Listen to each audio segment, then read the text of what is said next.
ಬೆಳಗಾವಿನಲ್ಲಿ ಒಂದು ಅಧಿವೇಶನ ಮಾಡ್ಲಿಕ್ಕೆ ಹೋಗ್ತೀರಾ, 100 ದಿನ ಆಗಿದೆ. ಮಹಾತ್ಮ ಗಾಂಧಿ ಒಂದ್ಸಲ ಫ್ಲಾಪ್ ಆಗುತ್ತೆ ಅಂದ್ರೆ ಒಂದು ಮುಗಿಸ್ತೀನಿ ಅಂದ್ರೆ ನಮ್ಮ ಘನವೆತ್ತ ನಮ್ಮ ಮನಮೋಹನ್ ಸಿಂಗ್ ಜಿ ಅವರು ದೈವಾಧೀನರಾದ್ರು ಅಂತ ಅಂದ್ಬಿಟ್ಟು ಮುಗಿಸ್ಬಿಡ್ತೀನಿ. ಸೆಕೆಂಡ್ ಸಲ ಹೋದ ಎಷ್ಟು ಸಲ ನೀವು ಸರ್ಕಾರದಿಂದ ಓಡಾಡ್ತೀರಾ. ಇದೆಲ್ಲ ಏನಕ್ಕೆ ಮಾಡ್ತೀರಾ ಅಂದರೆ ಕಾರ್ಯಕ್ರಮ ಹೇಗಾಗುತ್ತೆ ಅನ್ನೋದು. ಯಾಕಂದರೆ ಶಬಾಷ್ಗಿರಿ ಕೊಟ್ಟಿದ್ದಾರೆ ಅವ್ರಿಗೆ. ಹೌದು, ಇದೇ ಉಪಮುಖ್ಯಮಂತ್ರಿ ಅವರು ನೀವು HAL ವಿಮಾನ ನಿಲ್ದಾಣಕ್ಕೆ ಹೋಗಿ ಕರ್ಕೊಂಡು ಬರ್ತೀರಾ, ನೀವು ರಸ್ತೆನಲ್ಲಿ ನೀವೇ ಬಾವುಟ ಇಟ್ಕೊಂಡೆಲ್ಲ ಓಡಾಡ್ತೀರಾ, ಕೊನೆಯವರೆಗೂ ಅದೇ ಇದ್ದಿದ್ರೆ ನಿಮಗೆ ಇದೇ ಜನರು ಶಬಾಷ್ಗಿರಿ ಕೊಡ್ತಿದ್ರು. ಹೌದು, ನನ್ನ ಪಕ್ಷ ಬಿಟ್ಟು ನಾನು ಮಾತಾಡ್ತಿದ್ದೀನಿ. ಇಲ್ಲಿ ಏನಾಯಿತು, ವಿಧಾನಸೌಧ ಹತ್ರ ಸಭೆ ನೀವು ಒಂದು ಸಮಾರಂಭ ಮಾಡಬೇಕು ಅಂತ ಆಯಿತು. KCA ಹತ್ರ ನೀವು ಪ್ರೋಗ್ರಾಮ್ ಮಾಡಬೇಕು ಅಂತ ಯಾವಾಗ ಗೊತ್ತಿರಬೇಕು? ಪೊಲೀಸ್ ಅವರು ಯಾವಾಗ ರಿಹರ್ಸಲ್ಗೆ ಹೋಗಿರ್ಬೇಕು? ಹಿಂದಿನ ದಿನ ಹೋಗಿರ್ಬೇಕು. ಯಾವ ಗೇಟ್ ಹತ್ರ ಯಾರು ಇರಬೇಕು, ಯಾವ ಗೇಟ್ ಹತ್ರ ಕಾನ್ಸ್ಟೇಬಲ್ ಇರಬೇಕು, 3 ಸ್ಟಾರ್ 2 ಸ್ಟಾರ್ ಯಾರ್ಯಾರು ಇಲ್ಲಿ, ಅದೇನೂ ಆಗಿಲ್ಲ.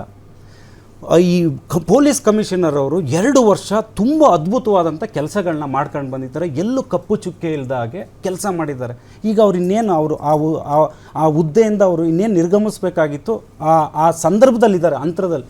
ಆವಾಗ ನೀವು ಅವ್ರಿಗೂ ಒಂದು ಕಪ್ಪು ಚುಕ್ಕೆ ತಂದಿಟ್ರಿ ಅಂದರೆ ಅವ್ರು ಹೇಳ್ಕೊಳ್ತಾರೆ, ಬೇಡ ಸಮಸ್ಯೆ ಇದೆ, ಜನಗಳು ಸೇರೋಂಥ ಕಾರ್ಯಕ್ರಮ ಇದು, ತುಂಬ ಜನ ಪ್ಲ್ಯಾನ್ ಮಾಡಿ ಅಂತ. ನೋಡಿ, ಒಂದು KCAನಲ್ಲೇ ಮಾಡ್ಬೋದಿತ್ತು, ಇಲ್ಲ ಒಂದು ನೀವು ವಿಧಾನಸೌಧ ಹತ್ರನೇ ಮಾಡ್ಬೋದಿತ್ತು. ವಿಧಾನಸೌಧ ಹತ್ರನೇ ಮಾಡಿದ್ರಿ, ಆಯಿತು. ಜನರಿಗೆ ನೀವು ಮನೋರಂಜನೆಗೋಸ್ಕರ ನೀವು ವಿಧಾನಸೌಧ ಹತ್ರ ಮಾಡಿದ್ರ.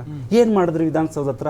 ಸರ್ಕಾರದ ಮುಖ್ಯ ಕಾರ್ಯದರ್ಶಿ ಮಗಳು, ನಿಮ್ಮ ಸಚಿವರದ ಮಕ್ಕಳು, ಮೊಮ್ಮಕ್ಕಳುಗಳು, ಮುಖ್ಯಮಂತ್ರಿ ಮೊಮ್ಮಕ್ಕಳುಗಳು, ಮತ್ತೆ ನಮ್ಮೂರಲ್ಲಿ ಒಂದು ಹಳ್ಳಿನಲ್ಲಿ ಖೋ-ಖೋ, ಕಬಡ್ಡಿ, ವಾಲಿಬಾಲ್ ಟೂರ್ನಮೆಂಟ್ ಆದಾಗ ಅವ್ರಿಗೆ ಗೌರವಿಸ್ತೀವಿ ನೋಡಿ.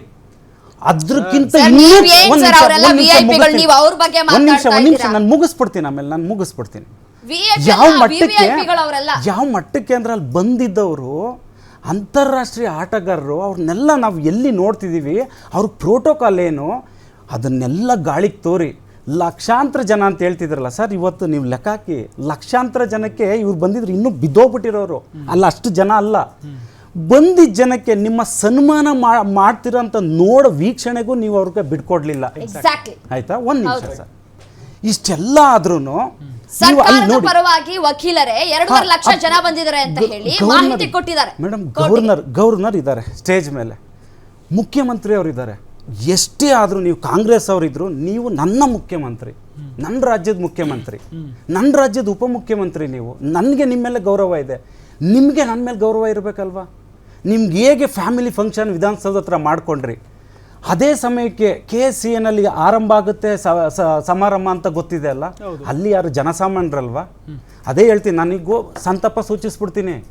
ಪಕ್ಷದವ್ರು ಬಂದು ಸಂತಾಪ ಸೂಚಿಸ್ತಾರೆ, ಸತ್ತಿರೋರು ತಂದೆ ತಾಯಿ, ಅವ್ರ ಅಣ್ಣ ತಮ್ಮ, ಅವರೆಲ್ಲ ಸಾಯವರಿಗೂ ಅದನ್ನ ನೆನಪಿಸ್ಕೊಳ್ತಾರೆ. ನಾನು ರಾಜಕೀಯನೇ ಪರವಾಗಿ ಮಾತಾಡಕ್ಕೆ ನಿಲ್ತೀನಿ. ನೆಕ್ಸ್ಟು ಜನರು ಏನಂತಾರೆ ಹೇಳಿ, ಇವತ್ತು ಮುಖ್ಯಮಂತ್ರಿ ಉಪಮುಖ್ಯಮಂತ್ರಿ ಅವ್ರು ಏನು ಹೇಳ್ತಿದ್ದಾರೆ ಹೇಳಿ, ಒಬ್ಬ ಗೃಹ ಸಚಿವರು ಏನು ಹೇಳ್ತಾರೆ, SOPನ ನಾವು ನೆಕ್ಸ್ಟ್ ಟೈಮಿಂದ ಮಾಡ್ತೀವಿ. ನೋಡಿ, ಬೆಂಗಳೂರಿಗೆ ಮಳೆ ಬಂದ್ಬಿಡ್ತು, ಅನಿರೀಕ್ಷಿತವಾಗಿ ಮಳೆ ಬಂತು. ಅನಿರೀಕ್ಷಿತವಾಗಿ ಮಳೆ ಬರುತ್ತೆ ಅಂತಲೇ ನಿಮ್ಮಂಥ ಪಾಲಕರನ್ನ ಚೂಸ್ ಮಾಡಿ ವಿಧಾನಸೌಧಕ್ಕೆ ಕರೆಸಿರೋದು. ನೀವು ಅದನ್ನೇ ಮಾಡಿಲ್ಲ ಅಂತ ಅಂದರೆ ನೀವು ನಮ್ಮೂರಲ್ಲಿ ದನ ಕಾಯಕ್ಕೆ ನನ್ನ ನೆಂಟರು ಯಾರೋ ಅವರೇ ಹಂಗೆ ದನ ಕಾಯ್ಕೊಂಡಿರಿ. ನಾನು ಹೇಳ್ತಿರೋದು, ಅನಿರೀಕ್ಷಿತವಾಗಿ ಫ್ಲಡ್ ಆಯಿತು, ಅದನ್ನು ತಡಿಲಿಕ್ಕೆ ಅಂತಲೇ ನೀವಿರೋದು. ತಡಿಲಿಕ್ಕಾಗಲಿಲ್ಲ ಅಂದರೆ ಕರೆಕ್ಷನ್, ಅಟ್ಲೀಸ್ಟ್ 100ಅಲ್ಲಿ 50% ಕರೆಕ್ಷನ್ ಮಾಡಿ. ಇಲ್ಲಿ ನಿಮಗೆ ಗೊತ್ತಿದೆ ಇಷ್ಟು ಜನ ಸೇರ್ತಾರೆ ಸರ್, KCA ಹತ್ರ ಲಕ್ಷಾಂತರ ಜನ ಸೇರಿರೋದಕ್ಕೆಲ್ಲ ಪ್ರಾಬ್ಲಮ್ ಆಗಿದ್ದು. ಆ ಗೇಟ್ ನಿರ್ವಹಣೆ ಮಾಡೋಕ್ಕೆ ಇವರು ವಿಧಾನಸೌಧ ಹತ್ರ ಇವರ ಒಂದು ಸ್ವಪ್ರಯೋಜಿತ ಒಂದು ಫ್ಯಾಮಿಲಿ ಫಂಕ್ಷನ್ನ ಮಾಡ್ತಿದ್ರು ನೋಡಿ.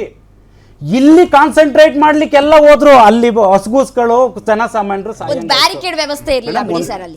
ಒಂದು ತನಿಖೆ ಸರ್, ತನಿಖೆ ಮಾಡ್ತೀವಿ, ತನಿಖೆ ಯಾರು ತನಿಖೆ ಮಾಡು?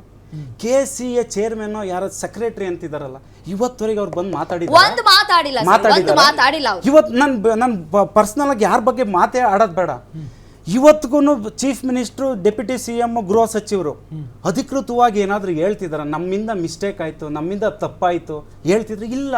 ನೋಡಿ, ನಿನ್ನೆ ಇದ್ದಿದ್ದ ಹೇಳಿಕೆ ಬೇರೆ. ಹಾಗೆ ಈ ವಿಧಾನಸೌಧ ಸಮಾರಂಭ ಆಗ್ತಿದೆ, ವಿಧಾನಸೌಧ ಹತ್ರ ಸಮಾರಂಭ ಆಗ್ತಿದೆ. ಮಾಧ್ಯಮದವರೆಲ್ಲ ನೋಡಿ ಕಾಳಜಿ ಅನ್ನೋದು ಎಲ್ಲಿಂದ ಬರಬೇಕು, ಸ್ವಪ್ರೇರಿತವಾಗಿ ಬರಬೇಕು. ಮಾಧ್ಯಮದವ್ರಿಗೂ TRP ಸಿಗುತ್ತೆ ಅಂದ್ಬಿಟ್ಟು ಕ್ರಿಕೆಟರ್ಸ್ನ ತೋರಿಸ್ತಿಲ್ಲ. 2 ಕಾಲು ತುಳಿತ ಆಗಿದೆ, ಒಂದು ಹೃದಯಘಾತ ಆಗಿದೆ, ಸಾವಪ್ಪಿದೆ ಅಂತಂದ 2 ಸಾವಾಗಿದೆ ಅಂತ ತೋರಿಸ್ತಾರೆ. ಎಲ್ಲ ಮಾಧ್ಯಮದವರು ತೋರಿಸ್ತಿರ್ತಾರೆ. ಮಾಧ್ಯಮದವರು ಕ್ರಿಕೆಟರ್ಸ್ ಬಂದರು ಅಂತ ತೋರ್ಸಕ್ಕೆ ಹೋಗಲಿಲ್ಲ. ಅದೇ ಆ ಇಂಟೆಲಿಜೆನ್ಸ್ ಅವ್ರಿಗೆ ಗೊತ್ತಿರುತ್ತಲ್ವ, ನಾವು ಹೇಗೆ ಪ್ರಿಕಾಷನ್ ತಗೋಬೇಕು ಅಂತ. ಅದೂ ಮೀರಿ ಅದೇ KCA ಚೇರ್ಮನ್ನ ಉಪಮುಖ್ಯಮಂತ್ರಿ ಅವ್ರ ಕಾರಲ್ಲಿ ಕೂರಿಸ್ಕೊಂಡು ಹೋಗಿ ಅರ್ಧ ಗಂಟೆ ಪ್ರೋಗ್ರಾಮ್ ಮಾಡ್ತಿರಲ್ಲ, ಅಲ್ಲಿ ಕಾಲು ತುಳಿತ ಆಗಿದೆ, ಸಾವಾಗಿದೆ, ಒಂದು ಲಾಠಿ ಚಾರ್ಜ್ ಆಗಿದೆ ಮಕ್ಕಳು ಸರ್. ಆಮೇಲೆ ಏನು ಗೊತ್ತಾ ಸರ್, ನಾನು ಯಾವಾಗ ಈ ಬರ್ತಾ ನಾವೆಲ್ಲ ಮಾತಾಡ್ತಿದ್ದೋ, ಈ ಒಂದು ಸ್ವಲ್ಪ ಈ ತೀರ ಹಳ್ಳಿಗಳಲ್ಲಿ ಓಡಾಡಿ ಒಂದು ಸ್ವಲ್ಪ ಈ ಕೆಲಸ ಮಣ್ಣು ಕೆಲಸ ಏನೋ ಕೆಲಸಗಳು ಮಾಡ್ಕೊಂಡು ಅಂಥವ್ರು ಆಗಿದ್ರೆ ಏನೋ ನಿಭಾಯಿಸ್ಕೊಂಡು ಬಂದ್ಬಿಡೋರು ಸರ್. ಮಕ್ಳುಗಳು ಸರ್ ಅವರೆಲ್ಲ ನೋಡಿದ್ರೆ ಅವ್ರಿಗೆ ಗೊತ್ತಿಲ್ಲ ಸರ್, ಅವ್ರಿಗೆ ಆ ಸಂದರ್ಭಕ್ಕೆ ನಾನು ಹೇಗೆ ರಿಯಾಕ್ಟ್ ಮಾಡ್ಬೇಕನ್ನೋ ಗೊತ್ತಿಲ್ಲರಂಥ ಮಕ್ಳುಗಳೇ ಸರ್ ಅಲ್ಲಿ ಹೋಗಿರೋದು. ನೀವು ಬೇಕಾದ್ರೆ ಅಬ್ಸರ್ವ್ ಮಾಡಿ, ಅಂಥ ಮಕ್ಳುಗಳಿಗೆ ನೀವು ಈ ಸಮಾಜದಲ್ಲಿ ನೀವು ಹೆಲ್ಪ್ ಮಾಡಲಿಲ್ಲ, ಈ ಸಮಯ ಪರವಾಗಿ ನೀವು ನಿಲ್ಲಲಿಲ್ಲ ಗಟ್ಟಿಯಾಗಿ ಅಂದರೆ ನೀವುಗಳು ಏನಕ್ಕಿದ್ದೀರಾ? ನಿಮ್ಮನ್ನ ನಾನು ಏನಕ್ಕೆ ಮುಖ್ಯಮಂತ್ರಿ, ನಿಮ್ಮನ್ನ ನಾನು ಏನಕ್ಕೆ ಉಪಮುಖ್ಯಮಂತ್ರಿ, ನಿಮ್ಮ ಏನಕ್ಕೆ ನಾನು ಗೃಹ ಸಚಿವ ಅಂತ ನಾನು ಒಪ್ಕೋಬೇಕು? ನಾನು ಪದೇ ಪದೇ ಹೇಳ್ತಿದ್ದೀನಿ, ಈ ಸಾವುಗಳಿಗೆ ಕಾರಣ ನೇರವಾದ ಹೊಣೆ ರಾಜ್ಯ ಸರ್ಕಾರ. ರಾಜ್ಯ ಸರ್ಕಾರ ಇಂಟೆಲಿಜೆನ್ಸ್ ಅವ್ರ ಕೈಯಲ್ಲಿದೆ. ಅದು ಹೆಂಗೆ ಇಲ್ಲಿ 1,00,000 ಜನ ಸೇರುತ್ತೆ, ಅಲ್ಲಿ 1,00,000 ಎಲ್ಲಿದೆ? ಬಂದಿರೋ ಅಷ್ಟು ಜನಕ್ಕೆ ನೀವು ಅಷ್ಟು ಜನನ ನೀವು ಪ್ರೀತಿ ವಿಶ್ವಾಸದಿಂದ ಕಳಿಸ್ಕೊಟ್ಟಿದ್ರೆ, ಇದೇ ಜನರು ಕಾಂಗ್ರೆಸ್ ಸರ್ಕಾರ ನೀವೇ ಮಾಡಿದ್ದು, ವಿಧಾನಸೌಧ ಹತ್ರ ನೀವೇ ಕಾಂಗ್ರೆಸ್ ಸರ್ಕಾರದವರೇ ಮಾಡಿದ್ರೆ ಶಬಾಷ್ಕರಿ ನಿಮ್ಗೆ ಕೊಡ್ತಿದ್ರಲ್ಲ. ಇದ್ರಲ್ಲಿ ರಾಜಕೀಯ ಏನ್ ಬಂತು? ನಾನೇನಕ್ಕೆ ಸಿದ್ದರಾಮಣ್ಣನ ಬೈತಿದ್ದೆ, ಏನಪ್ಪ ನಮ್ಗೆ ಮಾನ್ಯ DK ಶಿವಕುಮಾರ್ ಅವರು HLಯಿಂದ ಹೀರೋ ತರ ರೋಡಲ್ಲಿ ಓಡಾಡ್ಕೊಂಡು ಬಾವುಟ ಬೀಸ್ಕೊಂಡು ಆ ವಿರಾಟ್ ಕೊಹ್ಲಿ ಅವ್ರಿಗೆ ಕರೆದು ಟ್ರೋಫಿಗೆ ಮುತ್ತು ಕೊಟ್ಟು ಎಷ್ಟು ಚೆನ್ನಾಗಿ ನಡೆಸ್ಕೊಂಡು ಹೋದ್ರು. ಇದಪ್ಪ ರಾಜಕೀಯ, ಇದು ಪ್ರೊಫೆಷನಲ್ಲಿ ಒಂದು ಸರ್ಕಾರನ ನಡೆಸ್ಕೊಟ್ಟು ಅಲ್ಲಿರೋಂಥ ಕ್ರಿಕೆಟಿಗರನ್ನ ಒಂದು ಪ್ರೀತಿ ವಿಶ್ವಾಸದಿಂದ ನಡೆಸ್ಕಳಿಸಿದ್ರಂತ ನಾನೇ ಹೊಗಳ್ತಿದ್ದೆ ಸರ್. ನಾನು JDS ಆಗಿದ್ರೆ ಹೊಗಳ್ತಿದ್ದೆ.